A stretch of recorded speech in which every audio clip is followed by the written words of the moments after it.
Hi, everyone, and welcome. It is a great pleasure for me to introduce our speaker today, Henri Somadjagbi.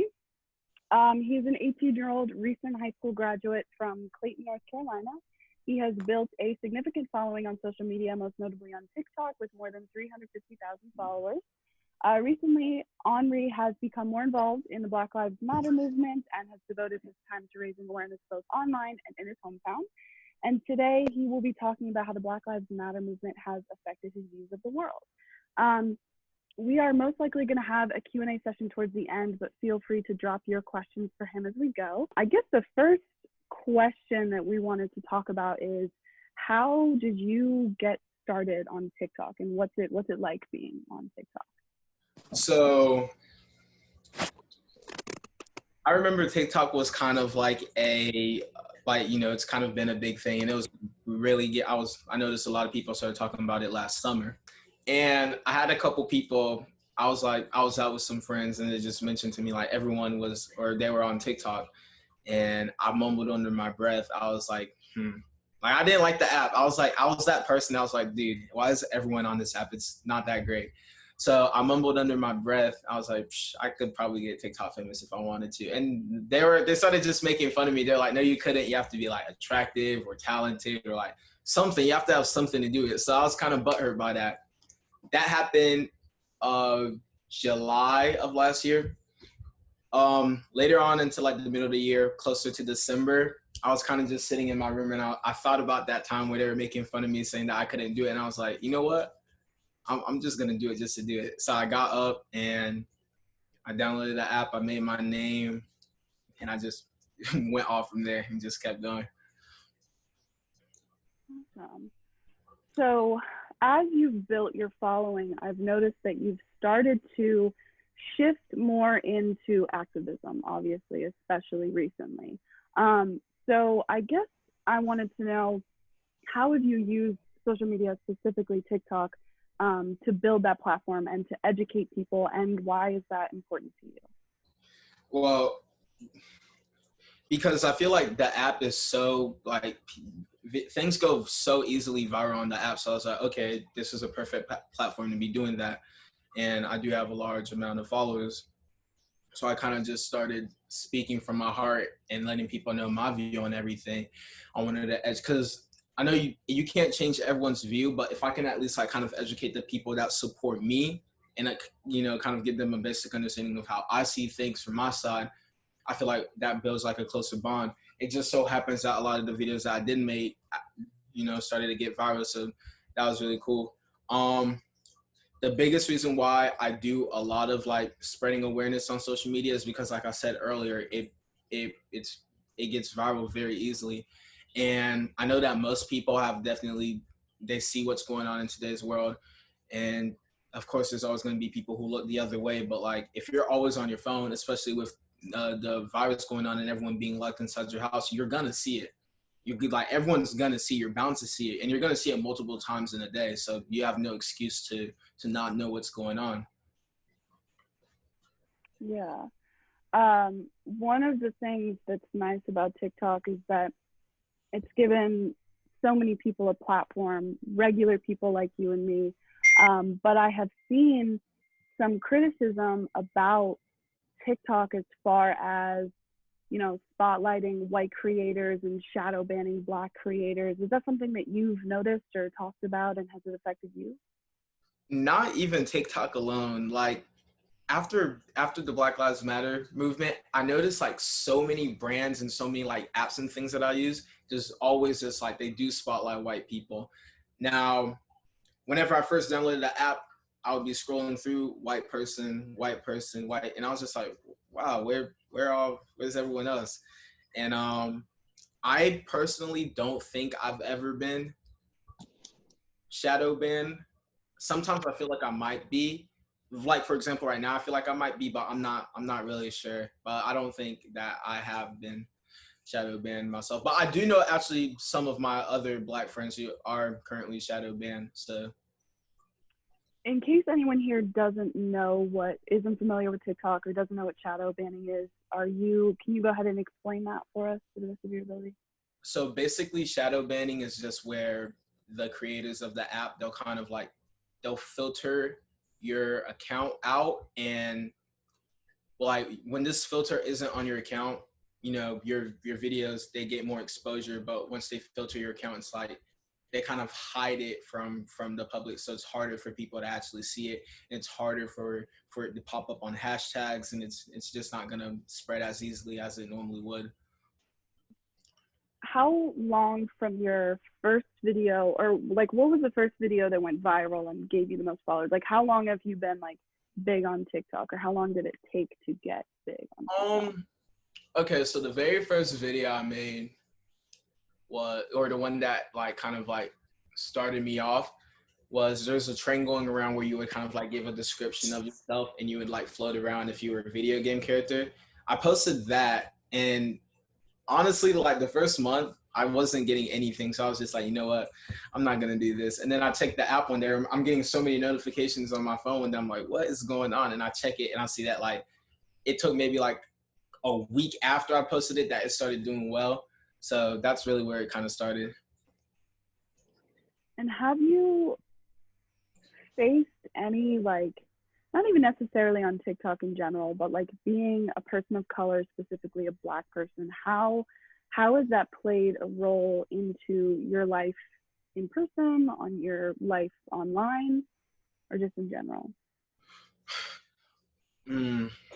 Every time that like I come in contact with someone of color, it's just kind of like we'll talk, or it's just, you know, we both have that, like we both just know that racism is there. It's like we kind of don't even have to speak about it. It's just something that like we come out into this world maybe not understanding at first, but like for example, I've said this often, the virus is here and everyone knows about the virus. Even if it's not talked about, you know it's here. And that's kind of what it is like for like me seeing like another Black person. Whenever I'll see them like in public or through social media, it's like kind of like the thought that'll go through my mind is like, they probably go through the same thing as me. I wonder how often like they get prejudged and things like that in public. Like what are people saying to them? And it's like, I just know I can connect with them, and we always just know it's there. I noticed on your Instagram account recently, if you're okay with talking about this, there was an incident that happened in your hometown. Do you know what I'm talking about? Do you want to talk about that and how that affected you? So I was DM'd that one of the neighborhoods in my hometown, there was a man who decided to cover his face in all Black and wanted to go around. I don't remember exactly what he was saying, but you know, he was going around walking with the blackface, and there were little kids going around throwing slurs, like racial slurs, to people around in the neighborhood. They came up to this house that had the LGBTQ flag out, and they wanted to, you know, be vulgar towards that. Whenever they passed that house, they saw someone with the Black Lives Matter, like a poster up in the front yard, and they wanted to react over that. And it's just, you see things like this happen and you hear about it, but like knowing that stuff like that happens literally where I live, it kind of just like took me for surprise, because like, of course, like you hear about it, but it's so different from hearing and seeing something and then like actually like something far away from you and then realizing that, oh, the same thing is going on in your area. And then it makes me just think like wow, all these bad things that are going on in other places, they definitely could be going on. Like they literally happen where I live too. So it's like nowhere's really safe. That's kind of my next question, is like, is that a common thing to happen in your community? I don't know if Clayton is like a small town or. Honestly, no, I've never seen anything like this happen. So it took me by surprise whenever I saw that. Have you lived there your entire life, or have you been to other places? And like, I've been in Clayton most of my life. Okay, gotcha. Kind of on a different note, there's a lot of controversy with social media and on TikTok where you see these people, specifically white people, who appear as though they are a strong activist and they're trying to help the Black Lives Matter movement, but they're not moving beyond their phone. They're not, a lot of what they're doing is performative activism. Is that something that you've noticed on TikTok in general? And like, how does that make you feel? I've noticed like, and not just with TikTok, like you said, like I noticed on other social medias too. And like, I'll see people trying to do the right thing on social media, but like with me, and that's why I decided to actually go out and do things in real life too, because everyone has to know that social media is a lie. You're hiding behind a screen. Yeah, you can say whatever you want, but you can fake it. It means so much more if you're actually out trying to do something, if that makes sense. So like when I see people like talking about it on this social media, I'm like, okay, like round of applause to you, good job, you're talking about it, but are you also like trying to do something in your community? Because really you're going to be one of those people who make a difference. Like you start doing the difference outside of social media, you get that chain reaction going, and you're getting more people trying to do it too, if you know. Yeah, I saw on your Instagram account you attended a protest. What role did you have in that protest? Because I saw you speaking at it. Did you, like, what were you involved in, like creating it, or tell me about that protest?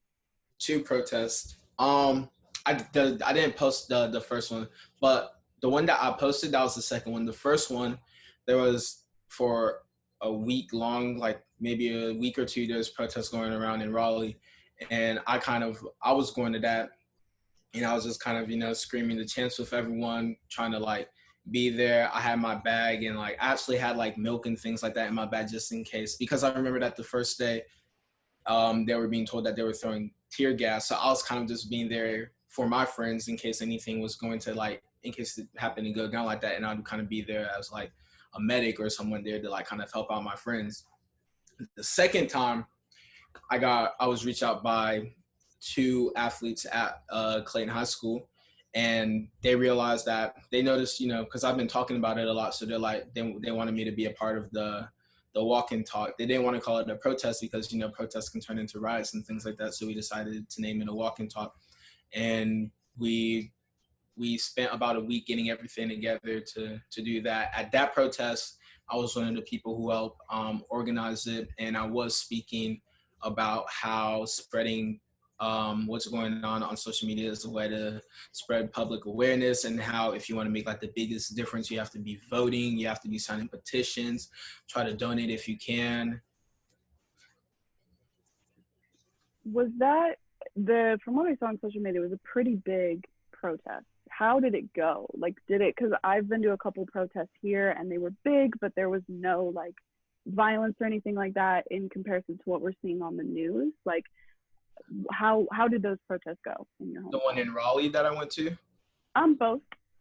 So the one that we actually did in my hometown, it was peaceful, nothing like that. We had a few people kind of like come up, like we saw some people with the All Lives Matter shirt come up, and they looked like they wanted to say something. So we were like pushing away from that. We try to keep it as peaceful as possible. And it was just, like I said, it was just literally just a walk and talk. We walked and then we talked about the issue.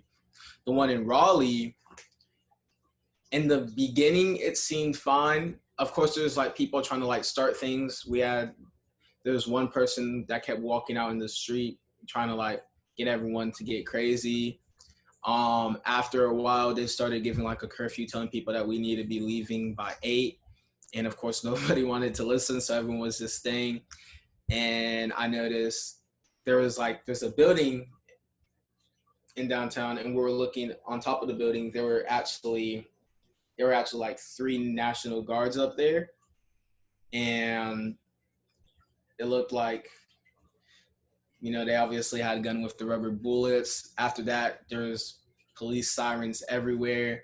We started seeing more National Guards coming by. We saw police on horses actually coming. So we were like, wow. And then whenever everyone decided it was like time to bounce, everyone decided to start leaving.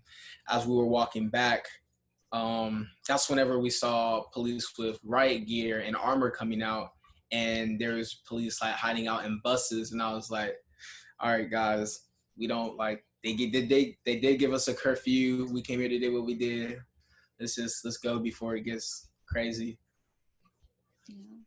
I don't know if you can see the chat, but we do have some other questions from people who are watching, so feel free to answer those. Yeah, some of my role models and mentors. Whenever I get asked this question, it's kind of hard because there's not too many people that I look up to. So there's obviously my mother, because she's taught me a bunch of things that, you know, just a young Black man should know. There are musicians, for example, Drake and Tyler, the creator. Like, I'll give like those two examples because they kind of like give me a mindset that I can just be myself, and if you really just be yourself, whatever you want to achieve in life, you're gonna be able to achieve it. Then there are people like Muhammad Ali and Malcolm X, two Blacks who kind of like fought, and they did everything in their power to stand for exactly what they believed. Whenever they realized they were in the wrong, they were able to be a man about it and own up to that and kind of start moving down the right path. Those are some of my mentors and role models. What do you think about creators like yourself using TikTok as a platform to spread activism? I think it's honestly a really good idea because everyone's on TikTok. So you're, like I said earlier, you're bound to see it. Like, you're bound to see it multiple times in one day. Matter of fact, I have 2 videos that I already made today that I'm going to post later today that kind of like go along with it. So I feel like it's like a public dictionary, public news thing. Like, everyone's going to see it. And you, like I said, you're going to see it. Will you continue your activism in college? I would like to. With the whole virus and everything going on, it's pretty hard to like get in contact with like teachers and things like that. So like, I would like to. It depends on whenever I actually get to the college and if I can find people to talk to, and I'll see if I can work out with that. Where do you get your courage and strength from? I've been playing football and like physical sports like that all my life.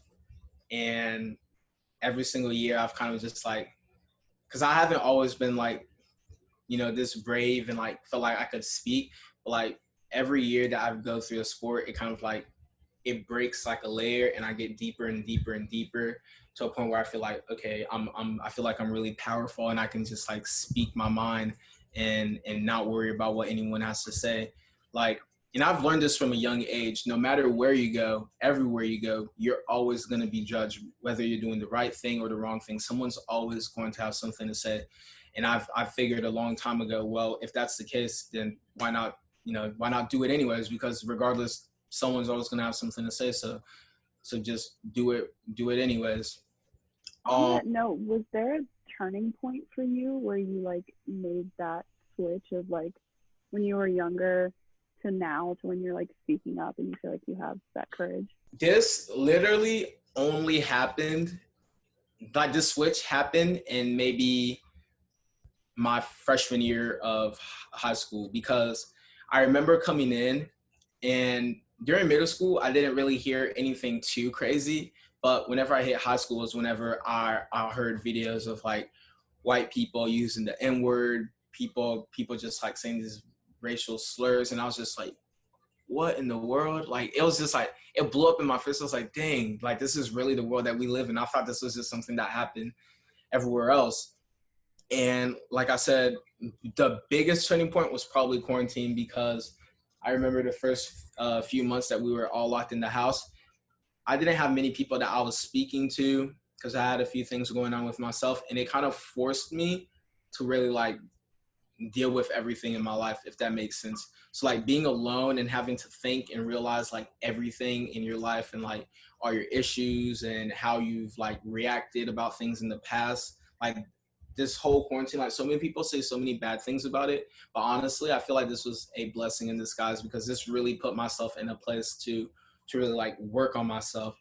And honestly, if quarantine didn't happen, I probably would still be one of the people who might have said something here and there, might have maybe never spoken up. So the quarantine was probably the biggest turning point for me.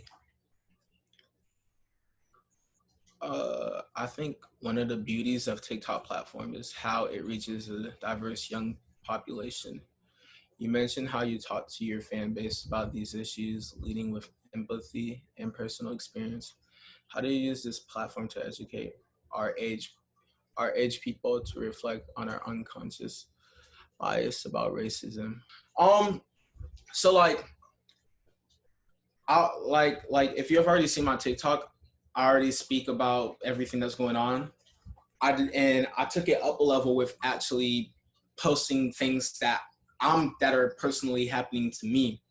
So now people are aware of the fact that, okay, Henri isn't just an activist who wants to speak about everything that's going on for the Black community. No, this is something that's going on in his life too. Like, it's affecting his own life. So like I said, I made a video about the thing that happened in the neighborhood that's kind of up this way in my community. And then I also made I tried to make a video about this, but TikTok kept taking it down.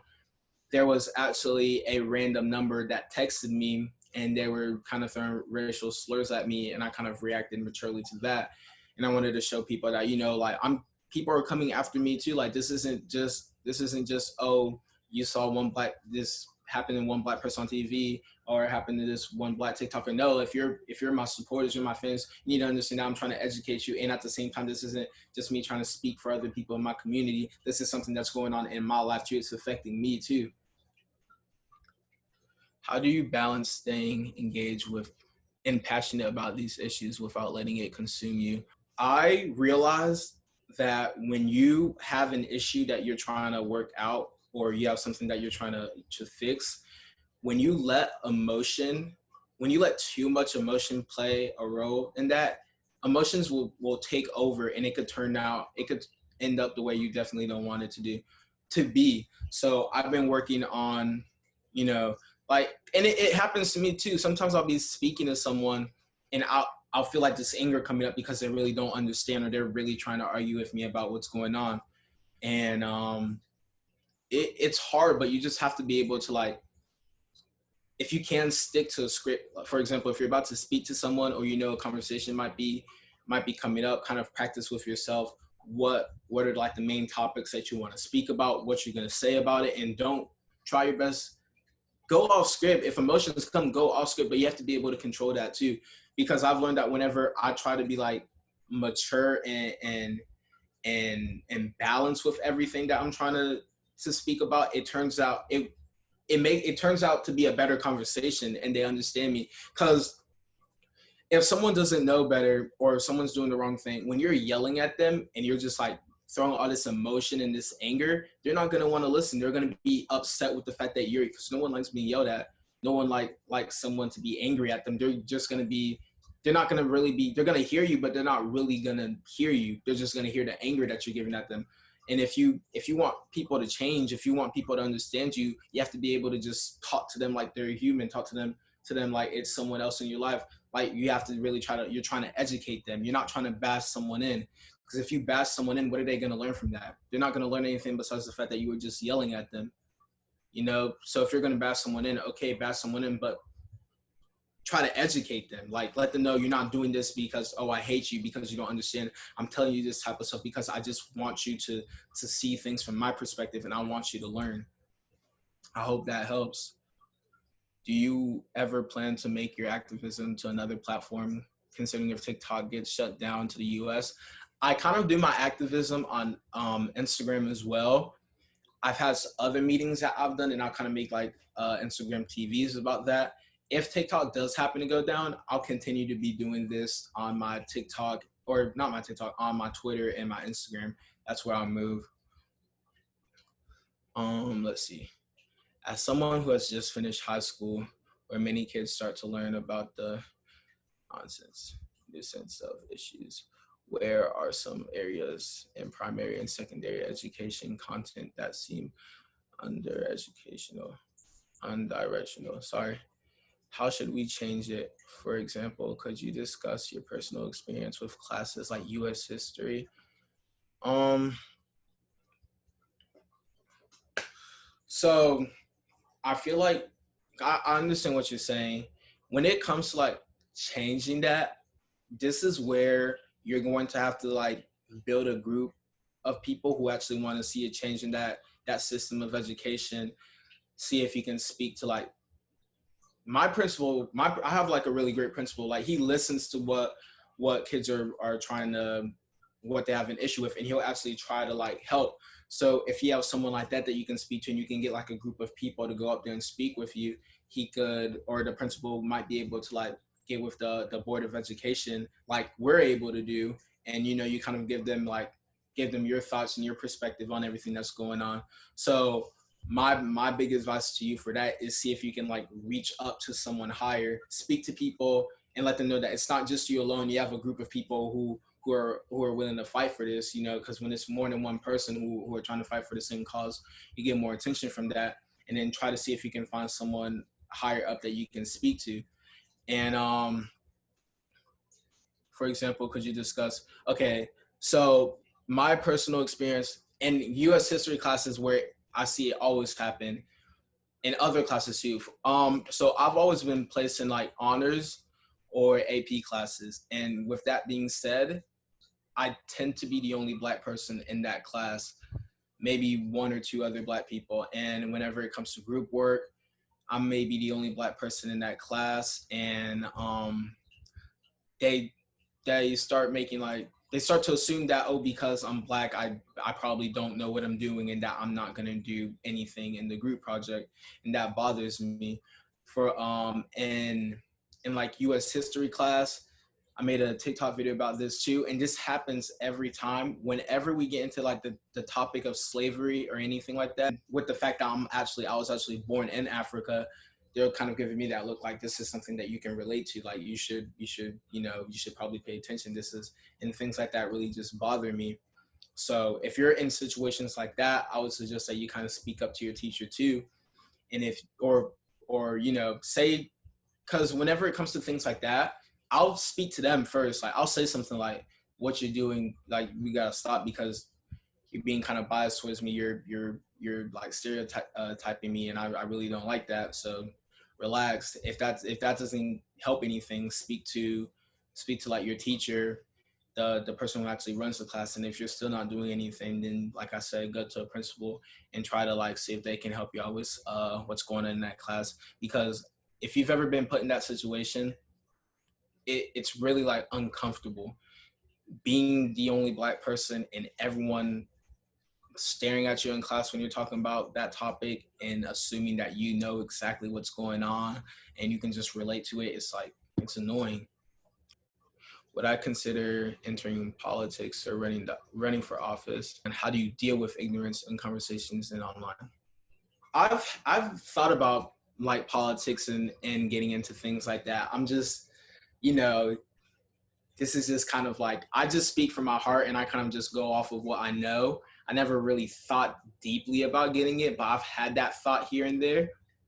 When it comes to ignorance and things like that I find online, most of the time I never reply. When I do reply, like I said, I don't reply with the intentions to bash someone in. I reply with the intentions to kind of educate you and get you to see things from my point of view. And most of the time, this doesn't happen too often, but most of the time they'll kind of like, they'll understand what I'm trying to say and we may just agree to disagree. But other times they don't want to listen. People won't want to listen to me and they go off of what they know. So that's why most of the time I don't even respond to things like that unless they personally DM me and they're trying to like get in contact with me to listen. Because if we're going to sit down and we're going to have a conversation is you and me talking. It's not one person talking the whole time. You have to be able to see things from both point of views. You have to be willing to understand from both point of views. And if you're not willing to do that, which most people aren't, then I'm not willing to waste my time trying to explain something to you if you're not really going to try to see it from my shoes. Have you lost any friends because of their opinions on the movement? Actually, yeah, a lot actually. So I was annoyed with some people who weren't speaking about the topic, and I talked to my mother about it. I talked to a friend, and they all kind of basically said the same thing. Because at first I was kind of like attacking people in a way, like I was being really like harsh about it, saying if you're not speaking about it, I don't want you in my life. If you're not gonna say anything, I don't want. And like I'm still kind of like in that mindset, because I've had white friends who ask me, who will ask me like ridiculous questions like, would you care if I said the N-word? And then when I tell them no, don't say that around me, they get mad about it. They'll be like, wow, I thought you were my friend. Like, and that just like that blows my mind. Like, are you serious right now? So with that being said, I've been speaking on all my social media platforms about everything that's going on. And I literally see who watches my things to see if those particular friends are seeing my story, and they always are, yet they're not speaking about it.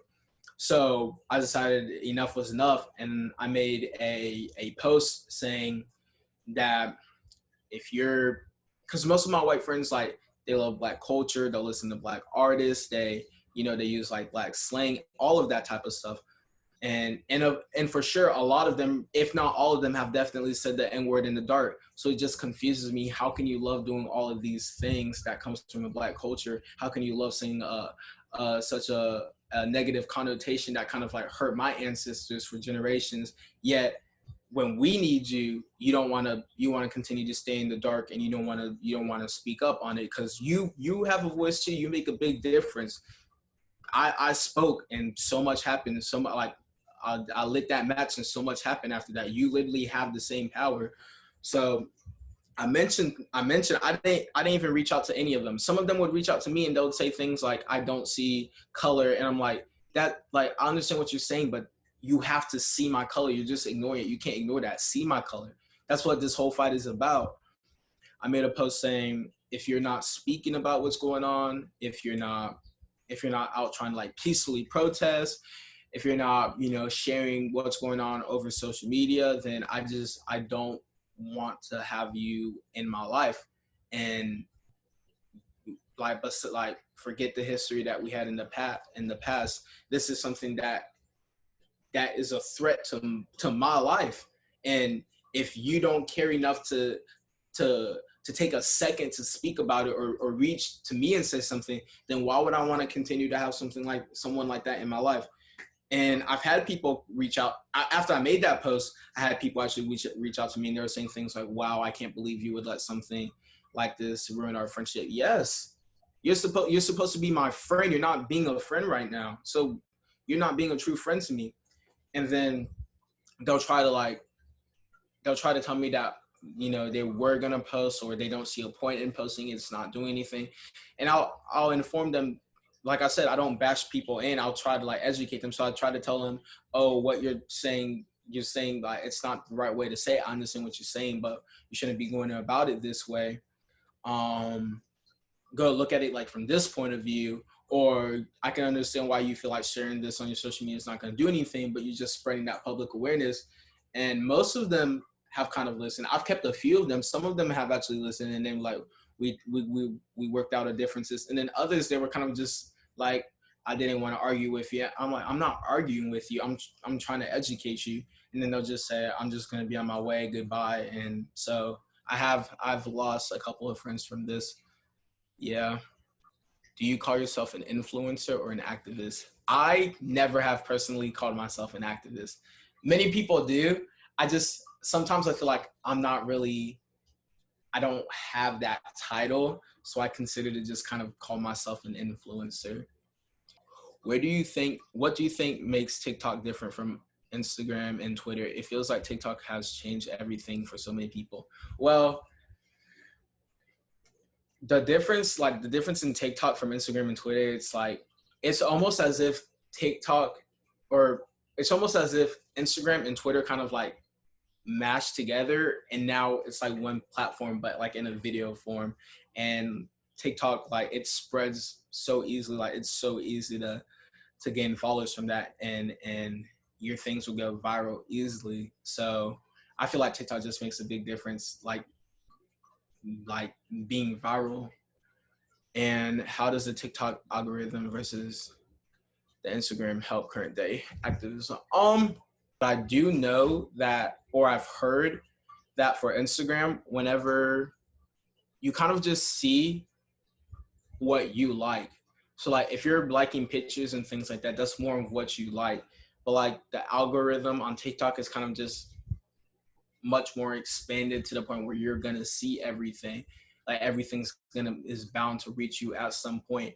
Where on Instagram, it's kind of just it kind of isolates it to what you spend most of your time looking at. What specific issues are really important to you? I feel like my main things that people should be getting educated on is the police brutality, because whenever I try to like explain this to people, they kind of just, and most of them being white, they kind of just look at it like, oh, okay, well, he was doing something or he was running away. But like, you guys have to be able to like do your research and get the education and get like see the statistics of how many blacks are killed, and most of them aren't doing anything. For example, whenever you see like if a cop is trying to stop you and someone's running, why do you shoot them 5 times? Why? That's gonna take your life.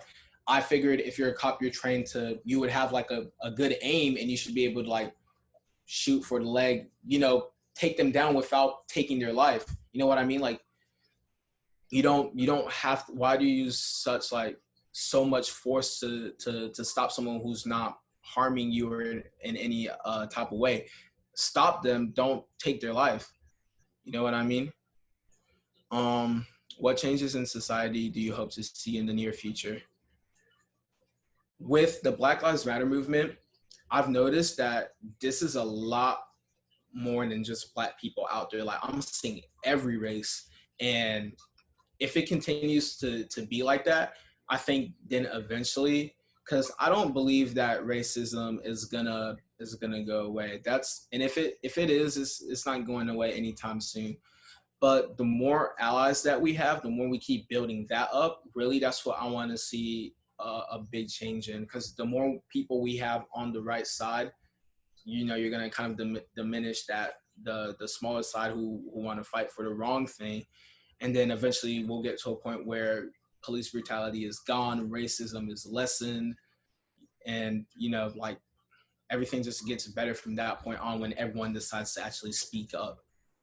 In what ways can non-black people be good allies? I've said this to all of my non-black friends.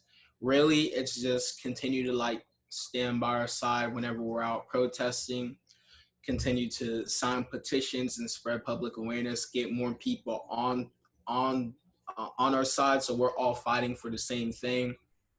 Just keep being there for us and really mean it. You can fake it, but like really be here for us. You mentioned being born in Africa. Did you spend a lot of your childhood there? If you did spend time there, do you notice any difference in the existence of racism there versus America? I can't say too much about that because I actually left Africa whenever I was 4 years old. So, and I did go back. I went back my freshman year on vacation.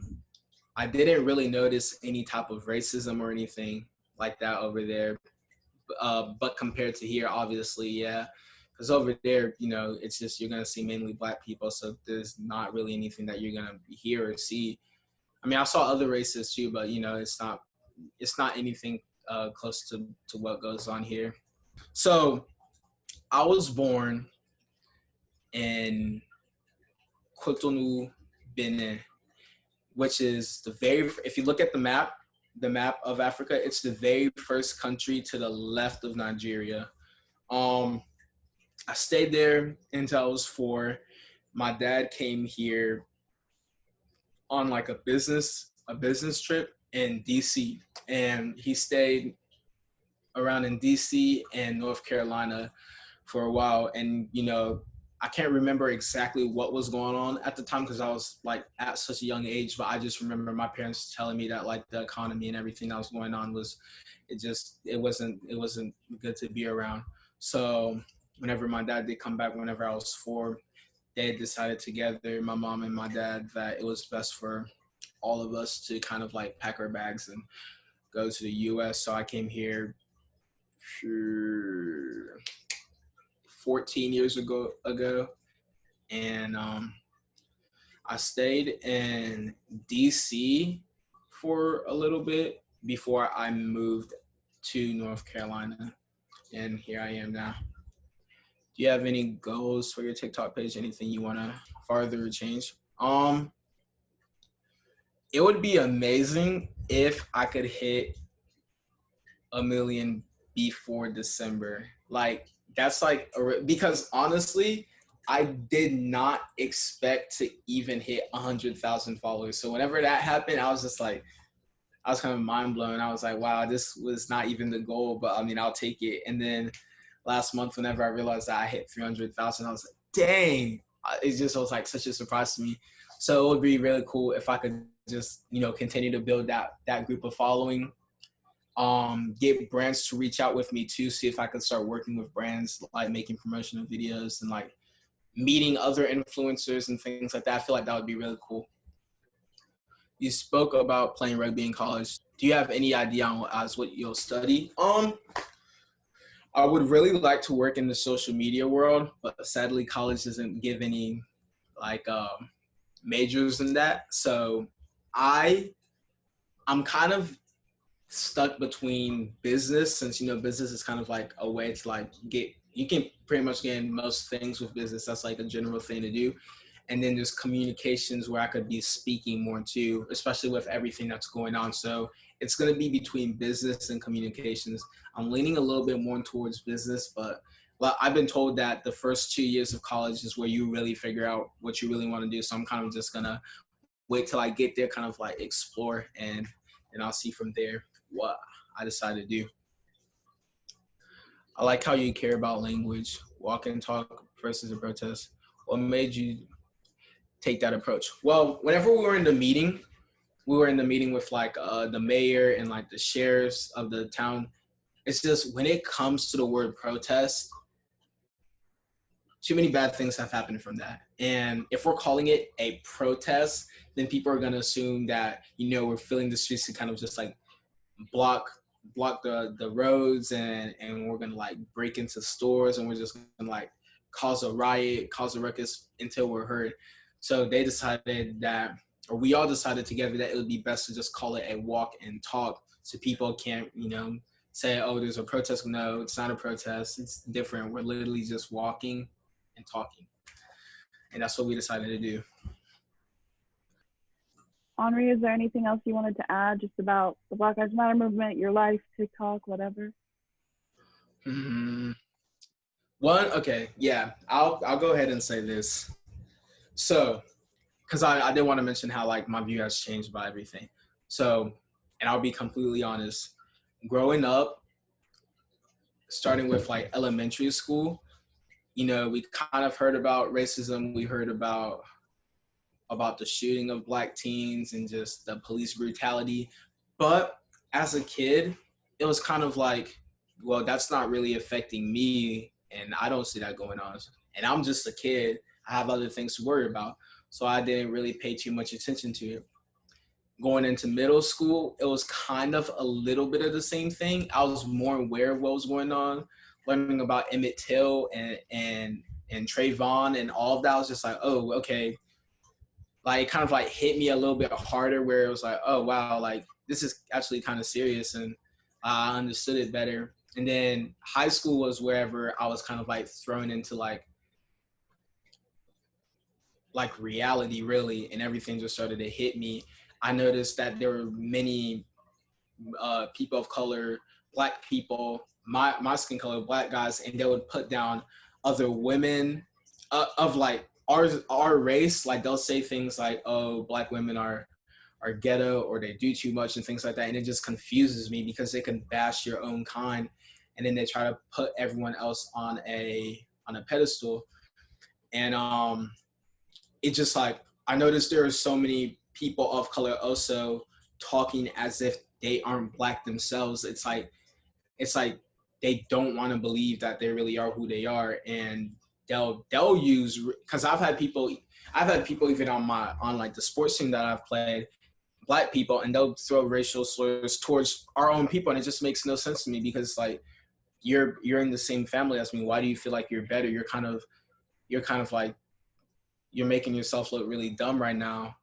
You're supposed to be supporting the same family that you come from. And my senior and junior year was where it kind of hit me really hard to how real racism is and how real police brutality is, because I was hearing stories from my friends about like their family members being gunned down whenever they'll be placed on the ground, or they'll already be like restrained and they can't do anything. So it's just crazy to me. It's like you can't do anything, so why are you shooting at them?